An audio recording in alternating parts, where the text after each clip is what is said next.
Hi everyone. My name is Maxie Bears, and I've been wanting to do a video like this for a while. I've just been hesitant because I am hyper focused on what people probably think of me, and I'm trying to work through that, I guess, because it's always negative, and I'm just exhausted from caring so much. That's the biggest reason why I just want to start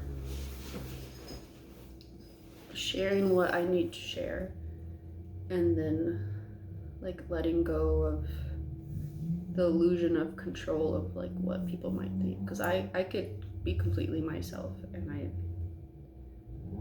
it could go bad or good, but that's not really up to me. It's just really scary because I'm a people pleaser. Oh, Leia, come here. Actually, I could kind of need you. You wanna come here? Leia, come here. There's a lot of reasons why I care a lot about. Oh my goodness. Here, come on. Oh. Sorry about that.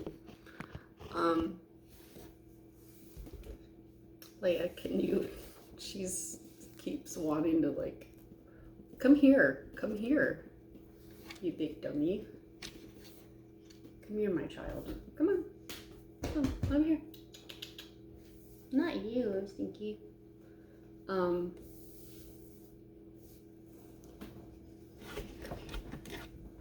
got it. I don't really know where to start, but I kind of wanted to just tell my story, or at least part of it, a very condensed. Because I noticed recently, I've been thinking a lot about like how I am socially, and no one in my life knows everything I've been through. Not a single person. Yeah, well, probably my cats, but they can't talk. And I want to talk about it, and I don't know who to talk about it with, so it might as well be this. Because I hate talking to people. It scares me. I'm always like, I did something wrong, or they probably think I'm weird or crazy or dumb.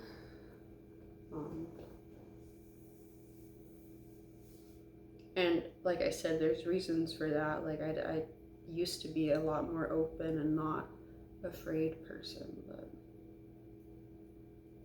this year sucked, by the way. This year has been like, it hasn't been the worst year of my life because I had a bunch of consecutive years growing up that were absolutely terrible, but like this came close, and that's saying something. Like, I've been through some shit, and that's why I wanted to like just share it. And if you don't want to watch it, that's fine. If you do, if you watch halfway, like whatever. I kind of don't care. I'm doing this for me. But it would be nice to kind of get some feedback, or just like, I guess just acknowledgement, like, bro, like, that's a lot. No wonder you're weird. Or as I've been called most of my life, a lot of people have said I was crazy, or like, I kind of just, I've heard it so much, I've just accepted it. Especially recently, like I just, I'm stalling. So, long story short, I have the litter box right here too. It's fine. I'm overthinking. This is more comfy to record like this, but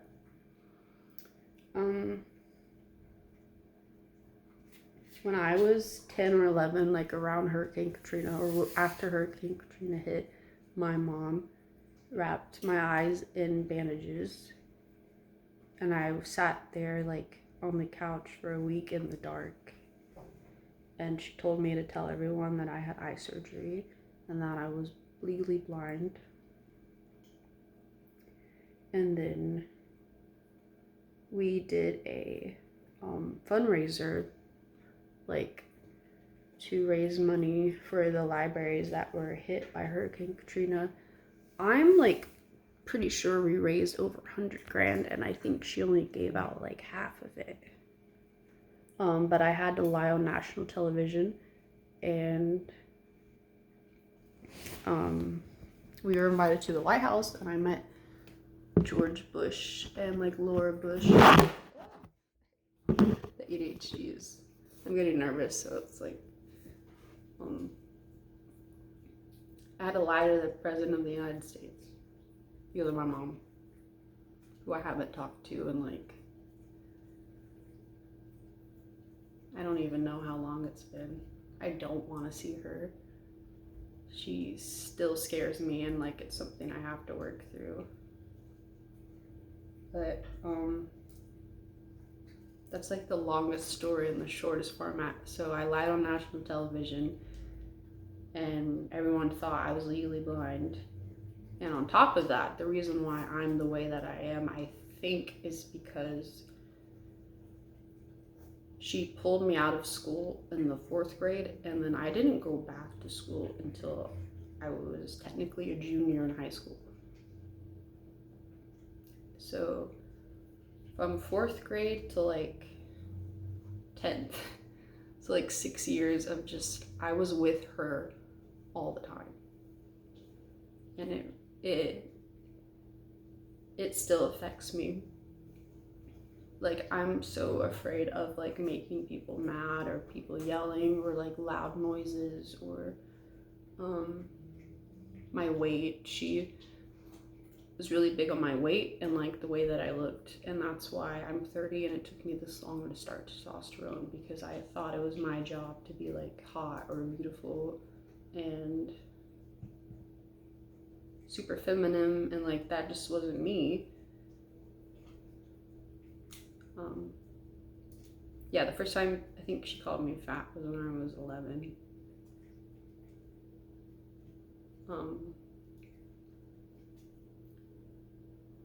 So yeah, I was homeschooled for most of my adolescent, and then I get to high school and I have no idea how to socialize, so I'm bullied in high school.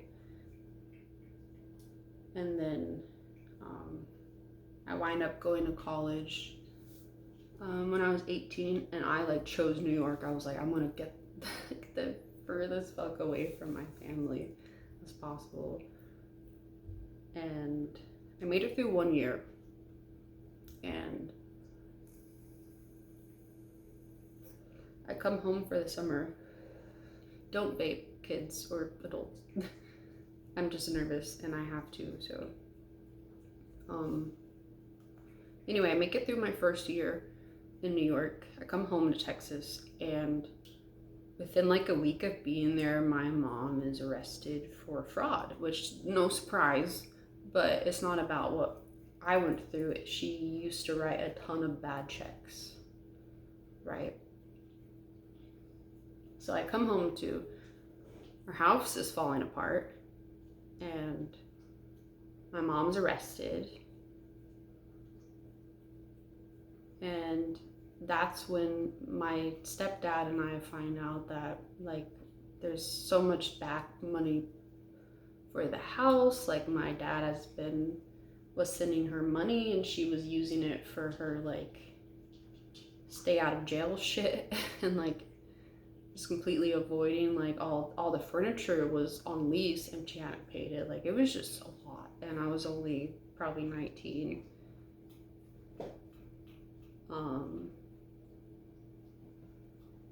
They bail her out, but then she asked me, like an 18, 19-year-old, to help her stay out of jail by, like, I guess paying the bond stuff. I don't know. I just remember, like, I had a beautiful Nikon camera that was like my most prized possession. I love taking pictures, and I pawned it, or I just sold it. I didn't pawn it. I didn't get it back, but I sold it along with some other electronics. Um,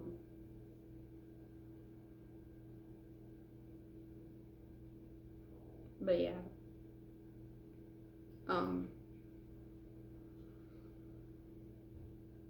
then I went back to New York, and by the end of my sophomore year, I didn't come home, like back to Texas for like 5 or 6 years probably. But my time in New York was very, very traumatic too. I was severely mentally ill, had an eating disorder still. When I was in college in New York, I literally had my first group of friends ever at 18. And within like the end of one semester, a little bit after one semester, one of the people came to me, because it was like a group of people, and he was like, or they was like, we need space from you, we can't be your friend anymore. And like I lost it, like I lost my mind, because everything was fine, and then it wasn't fine, and I still, not in a weird way, but I still wish them well in my head and my heart, because I'm grateful for what they showed me, at least for like 3 or 4 months, of what friendship could be. And I completely understand why they like separated themselves from me, because I was very toxic. I was actively bulimic and drinking all the time and like trying all these drugs, and it was really messy and bad, and I was very toxic.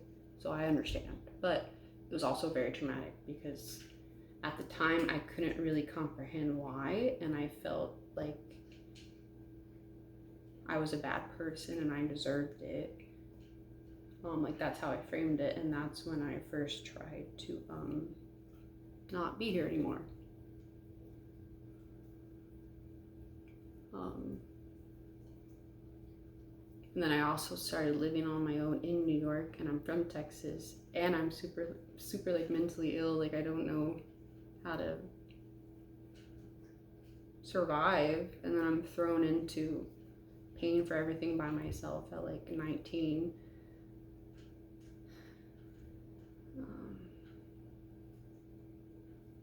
Yeah, it was really hard. I still get emotional thinking about those years in New York, because I feel like it was very traumatic, but it gave me like a grit. Like, if I can survive poor as hell in New York, like I can survive anywhere. Like there was a time period in New York where I worked like 4 miles away from the room I was renting, and I didn't have a car. My car broke down because I didn't know how to take care of it, because no one ever taught me. And I was so in the thralls of like my mom's trauma that I was not a functional person even then. I barely am now, if I could say that. But I used to walk 5 days a week, like 3 miles I was working at a grocery store, Trader Joe's, then I would walk 3 miles back. But during this time, I was living with like 6 other people, and we were all super traumatized and just full of alcohol and drugs. It was really, really messy and bad. And then they all end up hating me, which I kind of completely understand. Like, they weren't perfect either, I will say that, but I think I was definitely more of the toxic one. So I'm like, what do they call it? Like, it's given more evidence that I have to be careful and watch what I'm doing and saying, and that just adds to the social anxiety. And then not just the house that I was living at, but like I was working at Trader Joe's, and I was so mentally ill that literally the whole store kind of hated me. And I didn't know. I was 19. I was walking to work every day. I was almost homeless. I was barely able to feed myself. I had like $20 for food every week. Like anyone would be not themselves, but most of the store made fun of me. And like I logically get it, but it still affects me. And I still blame myself, and still I'm very hypercritical of like the way that I act and think and talk, and I'm very shy because like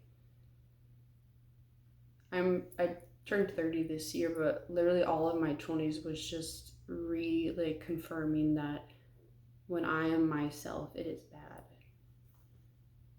or it's toxic, or it's this or that, and it just made me freeze. Like I am borderline agoraphobic because I just like tired of being the bad person.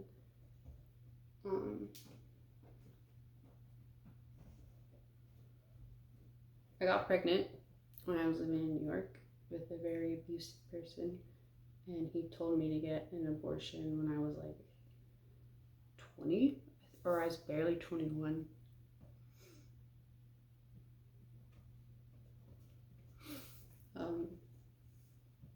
I still haven't fully worked out how I feel about all that, because I really want to be like a parent. Like I'm a trans man, but like I would give birth. Like I don't.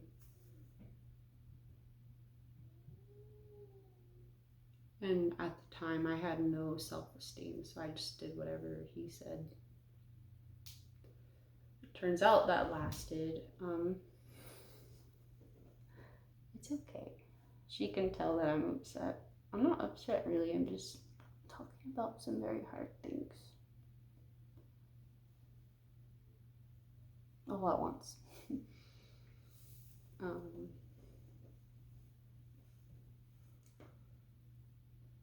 So yeah, I just have repeated years of all those socializing telling me that I'm bad, and I believe it.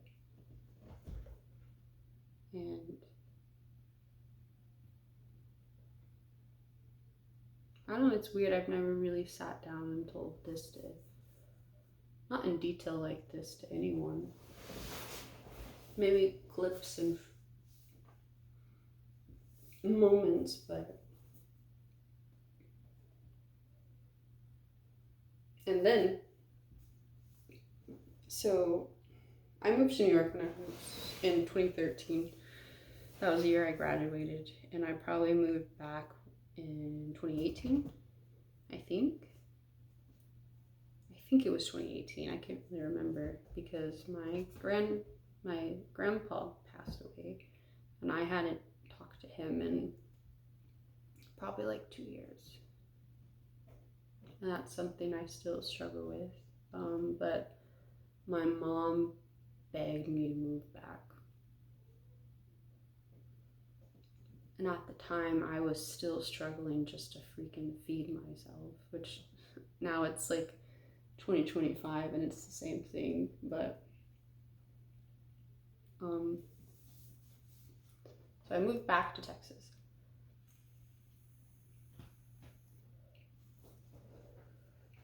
And my mom promises how great it'll be, how much she's changed. And within like a 3-month time period, I'm homeless again because she kept selling and giving away my cousin's things without her permission. And I finally just, my conscience was like, I have to talk about it. Like, I have to tell her. And the cousin didn't even like me. I just finally was like, hey, like, and she kicked me out. And I stayed in a hotel room for like 3 days and just thought my life was over.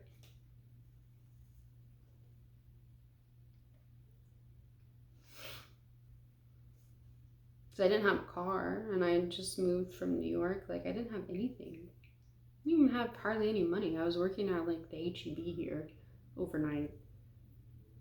Which that didn't last long either. And then these very nice people let me stay with them, I think for a few months, until a different person in a city over actually had a room for me, not just a couch, which I don't mean that in a bad way, but it was so nice to have a bed.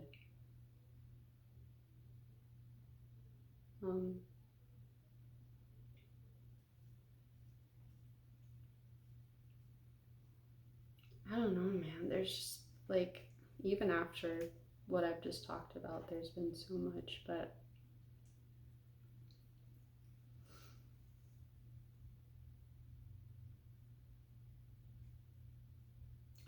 I've always been like the black sheep, basically.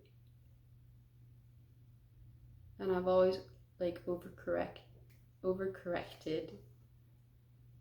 But then the overcorrection makes me weird and crazy, so it's just,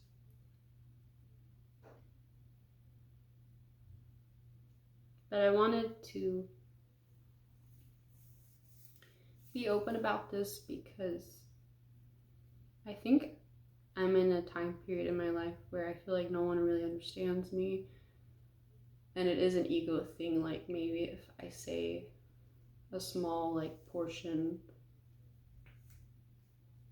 maybe I'll understand better. Like I've been through a lot and that's not even everything.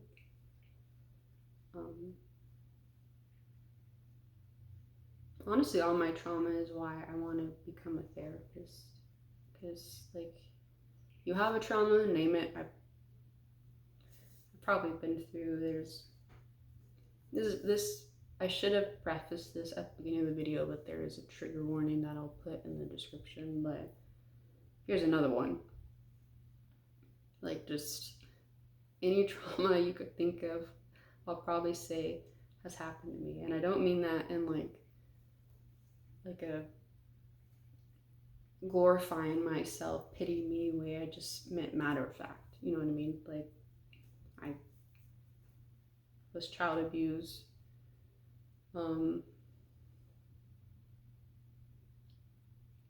I've been assaulted by like 2 different people. I was roofied.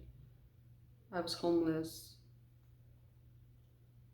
I was so broke, I've gone without meals.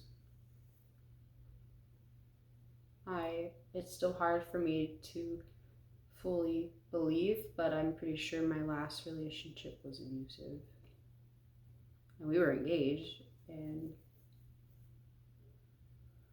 there's health trauma, like I don't have a spleen.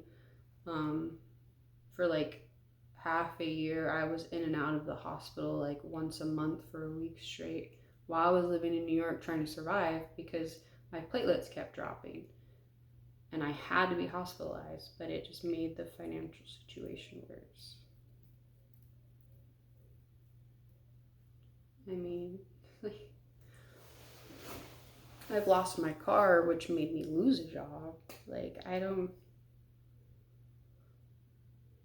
I'm surprised I'm still kind and like remotely able to function, because that shit weighs on me sometimes. Not just one thing, but like all of it. And I still struggle a lot with like,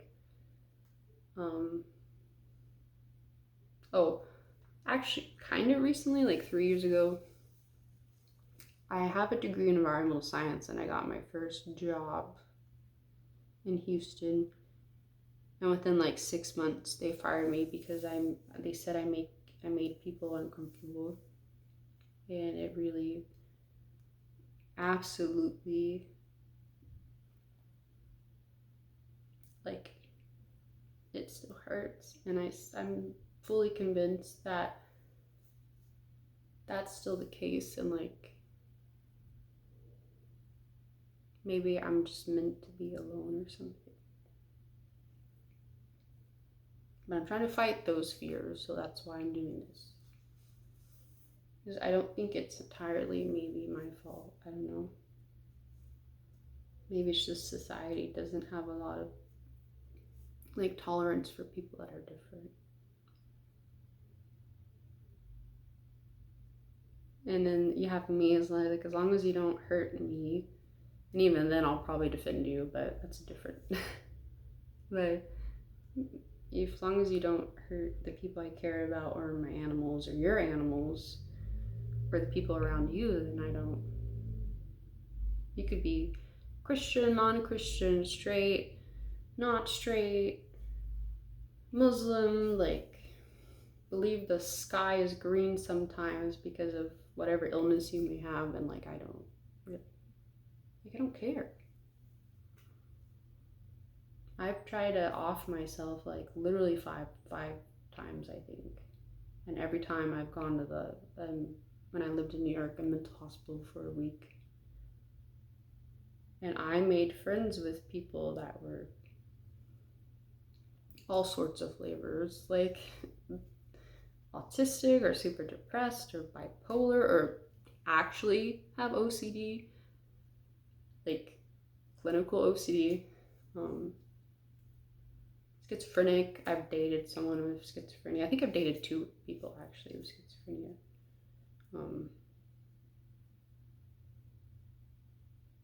Multiple personalities, and I will say those were the most kind and sweet and understanding people, and I still think about some of their faces, because I wouldn't have survived my hospital stays. I wouldn't have gotten better without their support and understanding and empathy, because this world does not like any divergence from the norm. If someone asks, hey, how are you doing? You have to say, oh yeah, I'm good, how are you? There's no socially like acceptable response to that besides that. I'm fine, how are you? Meanwhile, I'm like, I thought about dying today. Like, you can't, it's the truth, but you can't say that. But the thing is, I'm pretty convinced that everyone has those thoughts every once in a while. Or like, let's say it's not mental health related, but let's say there's like a loss in the family and you're very, very upset and you're barely making it through the day. What do you say when someone asks if you're okay? Oh, I'm fine. Like, and it seems like I never learned those rules, or maybe I don't care enough. Because of what I've been through, I have an inability to lie. Like, I wish I could lie. I should shut up most of the time. And because I hate secrecy. I hate not being honest, not being vulnerable. Like, I have nothing to hide, clearly. Like, my mom was feeding me trazodone and fucking gabapentin when I was 17, and that addiction lasted until I was 22. Like, I could say that, and I don't care what happens because I said that. Maybe I should. I don't know. But yeah, I think I'll leave this because it is a pretty long video already. But I recently deleted all of my YouTube videos because I felt like, like, I don't know, just ashamed to be me, to be seen, and so I just fucking deleted all of it. But I think I'm gonna try and re-upload them, so if you can watch them and maybe get the views back. I mean, I know that's not really what is important, but I had like 40 followers and then they started dropping, and I was hoping to like be an actual YouTuber, maybe, at least as a hobby. But yeah, anyway, if you made it through all of this, give yourself a pat on the back, because this was a lot. And I'm sorry if it triggered anyone. I'm so tired of being quiet and scared, and just, there's a part of me that still says I have a right to talk about what I've been through, because I think it's important, because shame dies in safe spaces. And I kind of realized recently, sometimes you have to be your own safe space and do things even if other people don't approve. Like, I only started testosterone a month ago, and I'm still super scared of what people think, but also like I can't live my life that way. But yeah, thank you for watching. Happy Halloween to